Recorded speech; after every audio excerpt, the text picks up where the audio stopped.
Hello guys, welcome you all to civil solution. जैसा कि आपने बहुत सारे आर्टिकल्स देखे होंगे कि यूएस और इसराइल ने मिलकर 5 ऑयल साइट्स जो कि तेहरान में और तेहरान के नियर बाय हैं उन पे काफ़ी ज़्यादा हिट किया है। तो इस समय आइए देखते हैं कि उसका कुछ इम्पैक्ट्स क्या हुए हैं। सो एक तो सबसे बड़ा कि डार्क स्काईज इस समय हो चुकी हैं, एकदम पूरा सन को घेरा जा चुका है और बहुत ज़्यादा काला धुआं हो चुका है पूरी कैपिटल पे। ठीक है, 4 ऑयल सेक्टर एम्प्लॉयज़ मारे जा चुके हैं उसमें। डोमेस्टिक एनर्जी क्रंच आ चुका है ऑब्वियसली फ्यूल डिस्ट्रीब्यूशन में, और टेम्पररी जो भी इंटरप्शन है उसमें आ चुका है। ठीक है, तेहरान की ऑयल रिफाइनरी जो साउथ में थी वो डिस्ट्रॉय तो नहीं हुई है बट डिस्टेबलाइज हो चुकी है पूरी तरीके से। सहारान ऑयल डिपो जो वेस्ट में था उसमें एनवायरमेंटल रिस्क आ चुके हैं क्योंकि एक मैसिव फ्यूल लीक उसमें से देखा जा रहा है बहुत ज़्यादा। फिर जो अगरदेसी ऑयल वेयर हाउस है, ऑब्वियसली एक की स्टोरेज साइट था इन द नॉर्थ ईस्ट, वो पूरी तरीके से आगजनी में आ चुका है, पूरा ध्वस्त हो रहा है। ठीक है, कराज ऑयल डिपो जो कि वेस्ट में था वो इस समय थोड़ा सा सेफ है बट उसमें भी कुछ डैमेजेस देखे गए हैं।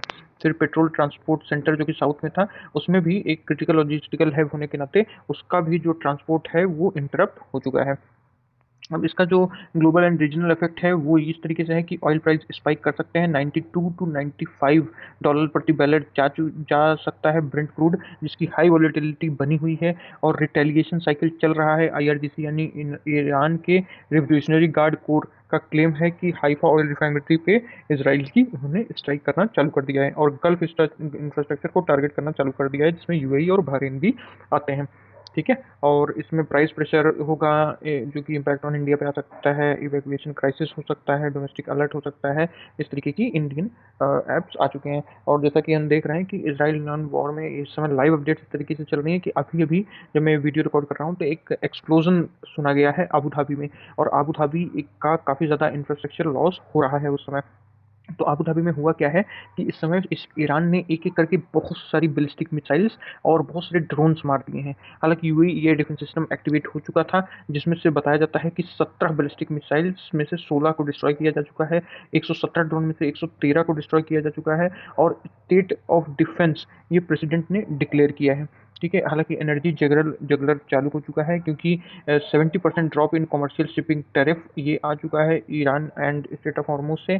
फिर दुबई इंटरनेशनल एयरपोर्ट पे ऑपरेशन टेम्पररी सस्पेंड किया जा चुका है इन यूएई, और इंटरसेप्शन नियर बुर्ज अल अरब इस तरीके से देखा गया है। हालांकि कितना डैमेज हुआ है कितना नहीं अभी ये सोचा जा रहा है, देखा जा रहा है कि कितना हुआ है, कैलकुलेट किया जा रहा है, इन कैलकुलेशन है। इकोनॉमिक शॉक ऑब्वियसली है क्योंकि ब्रेंट क्रूड ऑयल जैसा कि हम सब देख रहे हैं 92 डॉलर प्रति बैरल आराम से जा सकता है, और regional instability in global market panic बना हुआ है, और ये वॉर एस्केलेट होती ही जा रही है एज ऑफ मार्च 8 2026। फिर why does the state of Hormuz closure matters, obviously एक बहुत अच्छा आर्टिकल था तो मैंने उसको आपके लिए आसान भाषा में कुछ किया है, और कुछ पिलर्स को हम देखेंगे क्योंकि स्टेट ऑफ हॉर्मुज क्यों मैटर करता है ग्लोबल इकोनॉमी के लिए। क्योंकि एनर्जी जगलर इससे क्रिएट हो चुका है, क्योंकि approximately 20 million barrel per day यहाँ से ऑयल फ्लो होता था जो कि 20% ऑफ ग्लोबल टोटल है। ठीक है, अच्छा, approx 20% of liquefied natural gas भी इसी रूट से पास होती थी, और इंडिया एंड चाइना की डिपेंडेंसी इस पे बनी हुई है, जिसकी वजह से एशियन इकोनॉमी का एक्सपोजर हमारा बहुत कम हो जाता है। फिर चाइना मेजर यूजर है, vulnerable to energy price shocks, और ऑब्वियसली इंडिया तो है ही है क्योंकि हम दोनों लोग वाया स्टेट ऑफ हॉर्मुज ही इंपोर्ट करते हैं।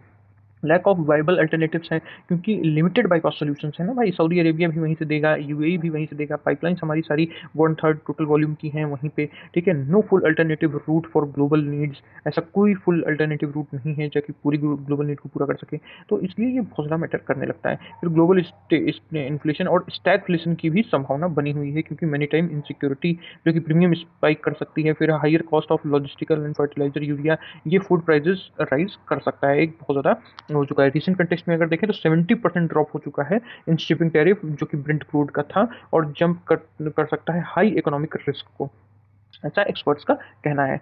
ऑब्वियसली जैसे फिर इस समय इंडिया को क्या करना चाहिए, जो कि इंडिया इस समय कर रहा है। इंडिया ने alternative crude supplies Iran conflict के बढ़ते क्रम में देखने के लिए मजबूर हो चुका है क्योंकि ईरान वॉर ड्रैग होती ही जा रही है, और इसलिए अल्टरनेटिव क्रूड सप्लाई रूट्स हमने देखने चालू कर दिए हैं।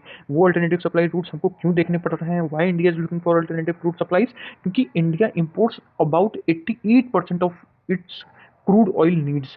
ठीक है, ऑब्वियसली क्योंकि हम 88% हमारी एनर्जी का क्रूड ऑयल नीड्स के लिए को मंगाते हैं। फिर स्टेट ऑफ हॉर्मुज की ऑयल चोक पॉइंट है, ऑब्वियसली एक बहुत पतला सा नैरो स्ट्रिप होता है, तो ये की ऑयल चोक पॉइंट बन जाता है हमारे लिए। Half of India's import passes through here, लगभग 50% हमारा जो क्रूड ऑयल इंपोर्ट है वो स्ट्रेट ऑफ हॉर्मूज से ही पास होके जाता है। फिर डिस्ट्रप्शन जो अगर हुआ इसमें, तो हाई ऑयल प्राइसेस और सप्लाई रिस्क बहुत ज़्यादा बढ़ जाएगा इस समय। फिर एस्केलेटिंग टेंशन हैं obviously US Israel and Iran conflict के, तो इंडिया सिक्योर करना चाहता है अल्टरनेटिव सप्लाईज और अवॉइड करना चाहता है इस क्राइसिस को, तो इसलिए उसने अल्टरनेटिव क्रूड ऑयल सप्लाईज बढ़ा दिए हैं। अच्छा, क्या अल्टरनेटिव उसने ढूंढ निकाला है? पहला स्ट्रेटजी एक चली है इंडिया ने इस क्राइसिस को टैकल करने के लिए कि जोग्राफिकल डाइवर्सिफिकेशन देख लिया है उसने। जोग्राफिकल डाइवर्सिफिकेशन क्योंकि सिक्योर हरमूज बाईपास कार्गोज, फिर रिड्यूस ऑब्वियसली हम ईरान से डायरेक्ट बात कर रहे हैं ताकि हमारा जो बाईपास है कार्गो का उसको थोड़ा सा लिमिटेड डैमेज के साथ या नो डैमेज के साथ उसको पहुंचाया जाए, फिर ताकि रिड्यूस किया जा सके जो जियोपॉलिटिकल रिस्क को। और ऑब्वियसली हमने यूएसए के साथ, रसिया के साथ, और ये जो कॉन्फ्लिक्ट जोन के बाहर जो यहाँ पे रसिया और वेस्ट एशिया में जो अफ्रीकन बेसिस हैं और इनके जो कई सारे ब्राज़ील एंड वेनेजुला और ये सारे बेसिस हैं, इनको हमने इस्तेमाल करना चालू कर दिया है अफ्रीका और वेस्ट एशिया में, वेस्ट अफ्रीका में एंड कॉन्फ्लिक्ट जोन्स में। ठीक है, तो इस तरीके से। अच्छा, फिर स्ट्रेटजी 3 हमारी क्या है? ऑयल बफर कैपेसिटी कैसी है हमारी? अप्रॉक्स 74 डेज का हमारा बफर इस समय है, जिसमें से इंडस्ट्रियल स्टॉक जो हमारा रिफाइनरीज में है वो 64.5 डेज का है, और स्ट्रेटेजिक पेट्रोलियम रिजर्व जो हमारे पास है वो अप्रॉक्स 9.5 डेज के अभी अभी है। ठीक है, अल्टीमेट गोल क्या है? Energy security for 1.4 billion people. ठीक है, और स्ट्रेटजी 2 हमारी कहती है कि इस समय ऑपरेशनल बफर होना चाहिए। ऑपरेशनल बफर किस चीज़ का होना चाहिए भाई? जो डिफरिंग रिफाइनरी शटडाउन्स, ठीक है, रिफाइनरी शटडाउन जो होती थी मेंटेनेंस के लिए जाती थी, उनको डिफर कर दिया गया है कि इस समय नहीं जाएंगी, इस समय फुल कैपेसिटी पे ही काम करेंगी, ताकि मैक्सिमाइज किया जा सके ये थ्रूपुट। ठीक है, और ऑब्वियसली आउटपुट जितने भी हो सकें मैक्सिमाइज किए जा सकें। Building fuel buffer, obviously petrol diesel का फ्यूल बफर तैयार किया जाना चाहिए और बहुत तेज़ी से किया जाना चाहिए। इसलिए ये ऑपरेशनल बफर इस समय इस्तेमाल करते हुए मेंटेनेंस के लिए नहीं भेजा जा रहा है ऑयल रिफाइनरीज को, ये एक स्ट्रेटजी बनाई गई है। फिर लास्ट स्ट्रेटजी ये बनाई गई है कि इकोनॉमिक मिटिगेशन हमको करना है, कैसे प्राइस शॉक को हम मैनेज करेंगे, कैसे 90+ डॉलर प्रति बैरल जब तेल चला जाएगा उसको कैसे मैनेज करना है। इन्फ्लेशन को मिटिगेट करने के लिए हमने पूरी काल चक्र बनाया जा चुका है, और करंट स्टेबिलिटी जो कि रुपी ज़्यादा डिप्रिशिएट ना हो उसके लिए भी हमें टैकलिंग प्रोसेस चालू कर दिया है। ठीक है, अच्छा, इसी बीच में चाइना के फॉरेन मिनिस्टर ने कुछ किया है, एक बयान दिया है, और उस बयान से पूरा एकदम उन्होंने यूएसए को काफ़ी हद तक टारगेट किया है, क्योंकि ऑब्वियसली जो यूएस इजराइल स्ट्राइक है ऑन तहरान, ये वायलेशन है इंटरनेशनल लॉ का। ऑब्वियसली वैंग ही जो कि फॉरेन मिनिस्टर हैं चाइना के, ये बयान दे रहे हैं, और अभी रिसेंट में यूएस चाइना यानी डोनाल्ड ट्रंप और सी की आपस में बातचीत होनी है, मीटिंग होनी है, उसके लिए भी ये बयान इंपॉर्टेंट होते हैं। ठीक है, तो उन्होंने इसको इंटरनेशनल नॉर्म्स का वायलेशन बताया है, और strong first does not mean strong reason. ठीक है, तो इस तरीके से एक काफ़ी ज़्यादा हार्श स्टैंड रखते हुए जो वैंगी हैं, इन्होंने एक बहुत ज़्यादा कड़ा जवाब दिया है यूएसए को। फिर world must not return to might makes right, obviously एक बहुत ज़्यादा एग्रेसिव स्टेटमेंट दी है यूएसए के लिए। हालांकि इन्होंने 2026 को एक लैंडमार्क ईयर भी बताया है, और urging US to iron out differences, जो कि अपने कॉन्टेक्स्ट में इन्होंने कहा है चाइना के साथ। ऑब्वियसली जैसा कि मैंने कहा कि शी ट्रम्प की मीटिंग होने वाली है, इसलिए ये बहुत ज़्यादा बयान मैटर करता है। फिर फायर एंड फ्यूल का मेटाफर इस समय इस्तेमाल करते हुए इन्होंने कहा है कि बैरियर्स को एक्सटिंग्विश कर दीजिए, फायर विद फ्यूल। ठीक है, जो ट्रेड बैरियर्स का फायर है उसको आप फ्यूल डालकर एक्सटिंग्विश करिए, ऐसा इन्होंने कहा है। एक बहुत मेटाफर इस्तेमाल किया है इन्होंने। फिर इकोनॉमिक स्टेबिलिटी इज की टू कूलिंग ग्लोबल टेंशंस, ऐसा भी इन्होंने इम्फेसिस करते हुए कहा है।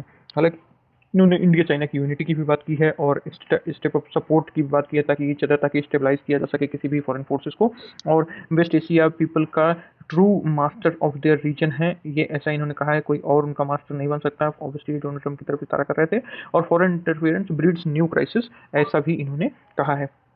तो एक बड़ी चीज़ें इन्होंने बता दी हैं अपने बयानों में, और जो इंडिया पे भी इम्पैक्ट डालते हैं। और ऑब्वियसली हम देखना होगा कि सी और डोनाल्ड ट्रंप की मीटिंग कैसी होती है, जिस पे मैं एक अपडेटेड वीडियो आपके लिए लाता रहूँगा। And if you have like this initiative and if this video becomes informative to you, then please like share and subscribe to our channel.